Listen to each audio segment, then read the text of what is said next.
Hello खमागणी सभी को। और जैसा कि हम सभी ने राखी का पर्व जो है बड़े हर्षोल्लास से मनाया और माता रानी से प्रार्थना करती हूँ आप सब लोगों ने भी इस त्यौहार को बड़े हर्षोल्लास के साथ में और खुशी खुशी मनाया होगा। और ये जो पर्व है ये मात्र पर्व नहीं होता है, त्यौहार नहीं मनाते हम लोग। आज हम लोगों का जो है हमारी फीलिंग्स जो होती हैं या फिर हमारा कनेक्शन कितना मजबूत है, भाई बहनों का हो गया, भाई भाई का हो गया, भाई बहन का हो गया, तो ये भी रिप्रेजेंट करता है यार, ये भी हमें तो महसूस करने का जो है मौका मिलता है। इसीलिए मैंने जिस तरीके से अपना ये त्यौहार मनाया तो आप लोगों के साथ मैं शेयर करना चाहूँगी, बताना चाहूँगी कि सबसे पहली बात जो मुझे लगती है, ऐसा नहीं कह रही हूँ कि मैं ऐसा होना चाहिए, जो मैं बात यहाँ पे मेरी कर रही हूँ कि मुझे क्या लगता है कि हम लोग आजकल जो है आधुनिकता की दौड़ में दौड़ रहे हैं। आधुनिकता के साथ में चलना भी पड़ता है क्योंकि समय के साथ में चेंजेस होते हैं और ये तो बिल्कुल है कि परिवर्तन ही जीवन है और चेंजेस होते हैं। ऐसा नहीं होता है एक जगह पे समय स्टेबिलिटी के साथ में रुक जाता है, ऐसा नहीं होता है। चेंजेस तो होते हैं और सभी के जीवन में होते हैं। आज हर व्यक्ति गाँव से शहर में पहुँच गया है या फिर गाँव से शहर पहुँचने की कोशिश कर रहा है क्योंकि आधुनिकता वहाँ ज़्यादा देखने को मिलती है, जीने को मिलती है। तो इसीलिए ये हर कोई व्यक्ति चाह रहा है और कर भी रहा है। लेकिन जो मुझे लग रहा है और जो आप लोग भी अगर मेरे जैसी सोच रखने वाले हैं उनके लिए बताना चाहूँगी कि ज़रूरी है वक्त वक्त पे जो भी लोग गांव से बिलोंग करते हैं, जो विलेज से बिलोंग करते हैं, जिनका जो कहते हैं कि ठिकाना जो होता है, यानी हम लोग राजस्थानी हैं तो हम लोगों का ये कहना होता है कि जहाँ से हम लोग बिलोंग करते हैं प्रॉपरली वो हमारा वहाँ का ठिकाना होता है। तो गांव में अगर आपका घर है या आपकी प्रॉपर्टी है या आप लोग आज भी वहाँ से बिलोंग करते हैं तो पर्व के ऊपर, त्योहार के ऊपर, चाहे त्योहार के दिन या त्योहार के दूसरे दिन या तीसरे दिन, मुझे ऐसा लगता है कि अपने गाँव में जरूर जाना चाहिए। क्योंकि गाँव के अंदर जो मुझे लगा और जो मैंने महसूस की जो वाइब्स होती है ना, जो वहाँ का वाइब्रेशन होता है वो हमें एक अपनापन के साथ में जोड़ के रखता है।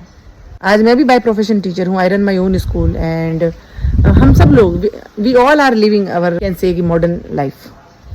बट अगर आप किसी गांव से बिलोंग करते हैं और तो प्लीज़ आप आना जाना जरूर रखें। और स्पेशली मैं कहना चाहूँगी if you are a parent, अगर आप पेरेंट हैं तो आपके बच्चों को जरूर लेके जाए आप, क्योंकि जिस तरीके से हर माता पिता चाह रहा है कि उसके बच्चे आधुनिकता की दौड़ में दौड़ते दौड़ते अपनों से जुड़े रहें। अगर आप सबकी ये मंशा है और आप लोग भी ऐसा सोचते हैं जैसा मैं सोचती हूँ तो मुझे लगता है कि ये बेस्ट ऑप्शन है। आप लोग चाहे कितने भी हॉलीडे आप प्लान करिए, आप बाहर जाइए, आप घूमिए फिरिए, आप फॉरेन जाइए, कहीं पर भी जाइए जहाँ आपको जाना है, बट मुझे ऐसा लगता है कि त्योहार पे अपनों के पास जाइए। जिस गांव से आप बिलोंग करते हैं अगर है तो वहाँ जाइए, क्योंकि वहाँ की जो वाइब्स है और वहाँ के जो लोगों का रहना सहना जो है, रहन सहन है, अपनत्व है, अपनापन जो है वो जोड़ के रखता है। और जीवन में ये बहुत ज़रूरी होता है क्योंकि जिस तरीके से हम लोग बोलते हैं ना कि पतंग खुले आसमान में उड़ती हैं, पतंग खुले आसमान में उड़नी भी चाहिए, अपनी उड़ान भरती हैं, ऊंचाई तक जाती हैं, बहुत ऊपर तक जाती है। लेकिन उसके लिए क्या होता है कि डोर नीचे किसी व्यक्ति के हाथ में होती है, भरोसेमंद होता है उसके हाथ में होती है, तब जाके वो अपनी उड़ान भर सकती हैं और आसमान में जो उड़ती हैं। अगर हम ये सोचें कि हमारा धागा नीचे से कट जाए और अगर आसमान में हम लहराएंगे या फिर हम लोग उड़ान भरेंगे, ये पॉसिबल नहीं होता है। उसी तरह से हम कितनी भी ऊंचाइयां हासिल कर लें, हम कितने भी ऊपर तक उड़ने की कोशिश करें, लेकिन अगर हमारे पैर जमीन पे रहेंगे, अगर हम अपनों से जुड़े रहेंगे, अगर हम संस्कृति से जुड़े रहेंगे, अपने खानदान से जुड़े रहेंगे, तो हमारी उड़ान सफल होगी। वरना हम ये सोचे कि जहाँ से हम बिलोंग करते हैं वहाँ का अस्तित्व खत्म करके हम लोग दुनिया में परचम लहराएं, this is not possible for everyone. कोई नहीं कर सकता ऐसा और न कभी हुआ ऐसा। तो ये चीज़ जो मुझे महसूस हुई, तीज त्योहार जितने भी होते हैं उस समय आप भी जाइए और अपने बच्चों को भी साथ में लेके जाइए। वहाँ पे कल्चर देखिए, वहाँ पे खुली हवा में सांस लेके देखिए आप, वहाँ की वाइब्स देखिए आप, और वहाँ पे जो लोगों के अंदर जो एक कनेक्शन बना हुआ है ना, कि वहाँ पे लोग सिर्फ अपनी पर्सनल लाइफ के अंदर नहीं जीते। वहाँ के आज गाँवों के अंदर भी पड़ोस में भी अगर कुछ हुआ है तो पड़ोस में फ़र्क पड़ता है। अगर खुशियाँ हैं तो पड़ोस में भी खुशियाँ होंगी, और अगर पड़ोस के घर में गम है तो उसके घर में भी, पड़ोस वाले घर में भी गम होगा। ऐसा नहीं है कि सब कोई वहाँ पे पर्सनल अपनी लाइफ जी रहा है, नहीं। और ये सिर्फ आज के समय में हमें देखने को मिलता है गाँवों में। तो हम लोग मॉडर्न बन जाएं, ये नहीं है कि गलत है, गलत नहीं है। समय के साथ जैसे मैंने बोला कि परिवर्तन होना ज़रूरी है, और परिवर्तन होगा तभी तो आगे बढ़ेंगे।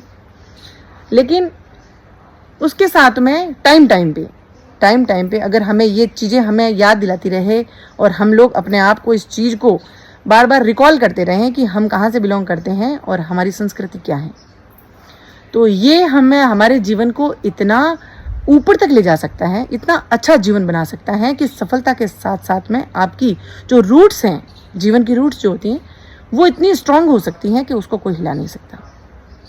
आपकी संस्कृति की वजूद को या आपकी रूट्स को कोई हिला नहीं सकता, क्योंकि हमें पता होता है कि हम कहाँ से बिलोंग करते हैं और हमारा नेचर कैसा होना चाहिए, हमारा व्यवहार कैसा होना चाहिए लोगों के साथ में। आजकल के बच्चे जो हो जन्मे हैं शहरों में, उनको ये जीवन नहीं देखने को मिला, क्योंकि हमारी पीढ़ी के बाद में शायद आजकल के बहुत कम बच्चे हैं जो घरों में जन्मे हैं या गाँव में जन्मे हैं। आजकल हर किसी का रुख शहरों की तरफ है, तो बच्चे जन्म शहरों में भी ले रहे हैं। उन बच्चों को वो देख देख के दौड़ भाग भरी ज़िंदगी, स्कूल, स्ट्रेस, टेंशन, एंजाइटी, ये सब कुछ देख देख के वो इस जीवन में इतने इरिटेट होने लग जाते हैं कि दे कांट एक्सप्लेन। वो एक्सप्लेन नहीं कर पाते हैं कि वो क्या महसूस कर सकते हैं, क्योंकि उनको वही लगता है कि ज़िंदगी यही है बस, इसके अलावा कोई ज़िंदगी नहीं होती। लेकिन अगर आप गांव में जा सकते हैं, कभी कभार साल में 1-2 बार भी जाते हैं आप, तो वो कल्चर अगर बच्चे देखेंगे ना, मैं दावे के साथ कह सकती हूँ, वो बच्चे इस कल्चर को कभी भुला नहीं पाएंगे, और उनको वो सब चीज़ें समझ में आ जाएगी, और वो सब चीज़ें वो बिना समझाए समझ जाएंगे, जो हम शहर में रह के अपने बच्चों को रोज़ कह के भी नहीं सिखा सकते। क्योंकि कहते हैं ना, कहीं का वाइब्रेशन ऐसा होता है, कहीं की वाइब्स ऐसी होती हैं जो बच्चों को अटैच कर देती हैं, जोड़ देती हैं। मैं भी अपने बच्चों को, मेरा बच्चा भी है जो एक क्रिकेटर हैं, एक नीट की प्रिपरेशन कर रहे हैं, तो उनका भी ये था कि मम्मा हम लोग ऐसे मनाएंगे। मैंने कहा नहीं, राखी का पर्व हम लोग वहाँ गाँव में जाके मनाएंगे। मैं अपने मायके में आई हुई हूँ, ये मेरा पियर है, और हालांकि मेरे ब्रदर नहीं हैं, वी आर 2 सिस्टर्स ओनली। दीदी हैं मेरी, जीजा हैं, एंड मैं छोटी हूँ।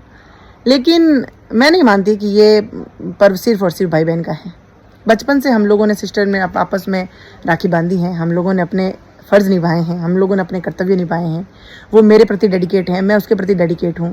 और पेरेंट को भी मैंने कभी ये कहते नहीं सुना कि काश हमारे बेटा होता। मैंने तो अपने जीवन में नहीं सुना, और न कभी उनको ऐसा महसूस होता है। और मुझे भी कभी ऐसा चीज़ें नहीं लगी कि नहीं मेरे ब्रदर नहीं है, क्योंकि मैं खुश हूँ। भगवान ने जो मेरे को दिया है, एक इतना अच्छा रिश्ता दिया है, एक सिस्टर का, पेरेंट्स हैं, हंसता खेलता परिवार है, किस चीज़ की कमी है?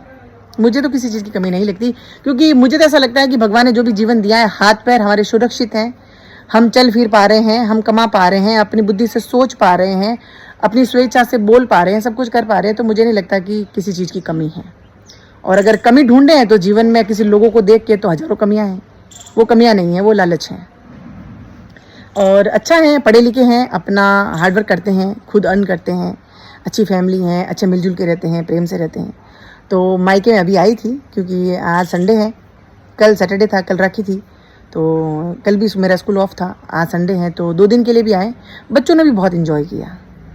वहाँ पे जो सफोकेशन भरी जो ज़िंदगी है ना शहरों की, वहाँ थोड़ा एक समय पे थोड़ा दम घुटने लगता है कि बहुत हम लोग अपने आप को आइसोलेट करके रख रहे हैं। और जब ऐसे वातावरण में आते हैं ना, तो एकदम रिफ़्रेश हो जाते हैं। जब हर चीज़ को रिफ़्रेश करना भी ज़रूरी है, तो रिफ़्रेश हो जाते हैं तो नई ऊर्जा जो है हमारे अंदर जनरेट होती है, और नई शुरुआत होती है। तो इसीलिए मेरा ये कहना था कि ऐसा अगर आपको मौका मिलता है, और आप अगर किसी गाँव से बिलोंग करते हैं, तो ज़रूर जाना चाहिए। वर्ष में जब भी आपको 1 बार 2 बार मौका मिले कि हमें जाने का मौका मिल रहा है, तीज त्योहार है एटलीस्ट, चाहे वो मायके जाएँ, चाहे वो ससुराल जाएँ। आपका अगर मायका अगर जो गांव में है, तब भी ज़रूर जाएँ बच्चों को लेके, या फिर ससुराल है आपका गांव में, तो भी ज़रूर जाएँ। हालांकि वहाँ पे इतनी जो है फैसिलिटीज़ नहीं होगी, लेकिन बच्चे ज़िंदगी में इन चीज़ों को फेस ऑफ करना सीखेंगे। पता लगेगा कि इतनी फैसिलिटीज़ की कमियाँ होने के बावजूद भी हाउ दे आर सर्वाइविंग। है ना, गांव वाले लोग। तो ये सब चीज़ें जो देखेंगे ना, वो चीज़ें बहुत जल्दी सीखेंगे। समझाने से वो चीज़ें नहीं समझी जाती। तो मेरा तो ये मानना है कि आप भी ले जाएं, आप भी रिफ्रेश होते हैं, आपके अंदर भी एक नई ऊर्जा का जो है संचार होता है। और बच्चे भी अगर वहाँ जा रहे हैं तो बच्चे भी बहुत कुछ सीखते हैं और अच्छा लगता है ना। एक डिफरेंट कल्चर एकदम से सिटी से गाँव में, गाँव से एकदम सिटी में, और जुड़े रहते हैं, कनेक्टिविटी बनी रहती है। तो मेरा तो ये जो मेरा ओपिनियन था, ये मैं ये नहीं कह रही हूँ कि ऐसा ही होना चाहिए। दिस इज़ माई थॉट कि मुझे ऐसा लगा, जो मैंने बहुत इन्जॉय किया, जो मुझे बहुत खुश करता है या सुखी करता है, तो वो मैंने आप लोगों के साथ में शेयर किया। अगर मेरी जैसी सोच आप लोगों की भी है, मेरी बहनों की भी है, मेरे ब्रदर्स की भी है या बच्चों की भी है, तो ज़रूर जाइए आप लोग। और जितना टाइम स्पेंड कर सकते हैं, एक दिन कुछ घंटे जब भी, तो वहाँ पे स्पेंड करें और वहाँ की वाइब्रेशन को महसूस करें, देखें कितना अच्छा लगता है। और फिर आपका जीवन है, आपकी मर्जी है। आपको अगर ठीक नहीं लगता है, आपको मॉडर्नाइजेशन अच्छा लगता है, शहरों की ज़िंदगी अच्छी लगती है, तो आप बिल्कुल जी रहे हैं। लेकिन जो मेरा एक्सपीरियंस था, मुझे लगा, वो मैंने आप लोगों के साथ में शेयर किया। आंखों के सामने कभी गलत होता है तो गलत के विरुद्ध आवाज़ उठानी है, गलत को गलत और सही को सही कहने का दम रखना है, तभी हम लोग ज़िंदा कहलाते हैं। वरना मुर्दों से तो देश भरे पड़े हैं, कहाँ बोलते हैं। और जब भी बोलते हैं सिर्फ बदबू ही मारते हैं, क्योंकि मुर्दा तो बदबू मारते हैं और जिंदा इंसान बोलता है। इसीलिए आप जिंदा हैं। अगर आपको ये सबके सामने प्रूव करना है तो सही को सही और गलत को गलत कहने की हिम्मत रखिए, तभी लोग आपको पहचानेंगे, आपको जानेंगे, और हो सकता है कि दुश्मन भी बन जाएंगे। लेकिन आज हमारे देश के अंदर किसी व्यक्ति के ज़्यादा दुश्मन है तो समझ लीजिए कि वो सच बोलने का दम रखता है। मेरे भी विरुद्ध में बहुत सारे लोग खड़े होते हैं, बहुत सारी चीज़ें बोलते हैं, बट आई डोंट केयर, मुझे फ़र्क नहीं पड़ता। क्योंकि हम लोग उनकी ओपिनियन लेने के लिए या उनका सपोर्ट लेने के लिए पैदा नहीं हुए हैं। हम लोग अपने कर्म करने के लिए हमने जन्म लिया है, और कर्म ही हमारा सब कुछ है। चाहे हमारी सेविंग हो, चाहे हमारी लाइफ हो, चाहे हमारा व्यक्तित्व हो, चाहे हमारी मानवता हो, और चाहे हमारी इंसानियत हो। और यहीं से पता चलता है कि आप जिंदा हैं या मुर्दा। इसीलिए वक्त वक्त पे अपने जो गलत लगता है तो उसके विरुद्ध में आवाज़ उठाना सीखिए, चाहे वो अपनों के लिए हो, परायों के लिए। गलत तो गलत होता है। तो थोड़ा सा नज़ारा बताना चाहूँगी आप लोगों को मेरे गांव का, मेरे घर का। ये मेरा घर है और हरा भरा पूरा घर है, बहुत बड़ा घर है, 100 बाय 100 का घर है बड़ा। और बहुत अच्छा लगता है यहाँ आके, जब इंजॉय करती हूँ मैं तो, क्योंकि मेरा बचपन यहाँ निकला है, तो स्वाभाविक सी बात है कि मुझे तो अच्छा ही लगेगा। लेकिन मुझे नहीं लगता कि आप लोगों को भी अच्छा नहीं लगेगा, क्योंकि हरियाली किसको अच्छी नहीं लगती। तो बहुत बड़ा घर है। मैं एंड हम दो बहनें हैं, एक बड़े जीजा हैं और मैं छोटी हूँ। और तो समय बिताया उनके साथ में, अच्छा लगा। और कल्चर हमारा, जैसे कि आप जानते हैं कि राजस्थान से बिलोंग करती हूँ, तो राजपूती कल्चर है और बहुत सुंदर, बहुत अच्छा कल्चर है। और इसको मेरी सांस में सांस जब तक है तब तक तो मैं लेके चलूँगी। आगे देखो, बच्चों की परवरिश पे पूरा भरोसा है मेरे को, और आगे बच्चों की ज़िंदगी है, क्योंकि बच्चों को मैं हर चीज़ें साथ साथ में शेयर करती हूँ। खुद भी इन चीज़ों के साथ में जीती हूँ और बच्चों को